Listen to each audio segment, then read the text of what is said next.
Hello my dear friends, কেমন আছো? আমি চলে আসলাম আমার চ্যানেলে। তো আজকে সকালে ব্রেকফাস্ট করেছি ম্যাগি, আর মা অল্প ভাত খেয়েছে। ঠিক আছে, তো আজকে রান্না সীমাদি কি রান্না করলো আজকে? সীমাদি অনেকদিন পর আসলো।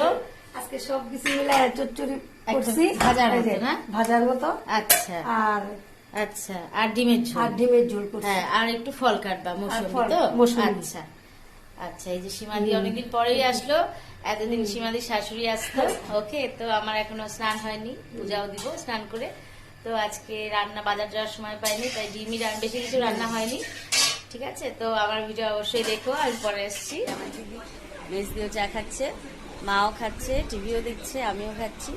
তো পরে তোমরা জানো আবার চা করবো। চা খেয়ে একটু কাজ আছে, রোজকার রুটিন তোমাদের দেখাই যেটা, ওটাই। ওকে, তো দুপুরে ঘুমিয়েছি অনেক, কিন্তু রোদটা এবার কমছে না, বুঝতে পারছি না কেন এত গরম, এত রোদ। আশ্চর্য হয়ে যাচ্ছে, কারণটা কি? এইটাই মানে ভাদ্র মাস শেষ হয়ে আশ্বিন মাস পড়ে গেল, কিন্তু রোদ কমছে না। ঠিক আছে, তো চা খেয়ে আমি পরে আসছি। তো গাইস, আমি বলছি একের পর এক তো কাজ আছে। সেটা চা খাওয়া হয়ে গেল, এখন জামা কাপড়গুলো গোছাবো। এই যে জামা কাপড় আছে, এগুলো গোছাবো। তারপরে রান্নাঘরের কাজ তো আছেই, রান্নাঘরে কিছু করতে হবে। মা তো রাতে ডিম খায় না, আরেকটা কিছু করতে হবে। আর ভাজাটা তো শেষই হয়ে গেছে, ডিম আছে, আরেকটা কিছু রান্না করবো। তো ঠিক আছে। হ্যাঁ, আর এই যে আমার মেজদি, এই যে মেজদি।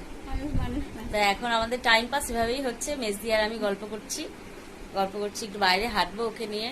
ও একটু বাইরে বেশি যায় না।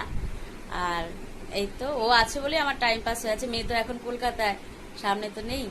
এই জন্য মেজদিকে বলছি অনেকদিন থাকবি, তোকে আমি যেতে দিব না। ঠিক আছে, তাহলে আমি কাজ করি। তো আজকে এটুকু থাক, আবার আমি কালকে আসবো। তোমরা ভালো থেকো।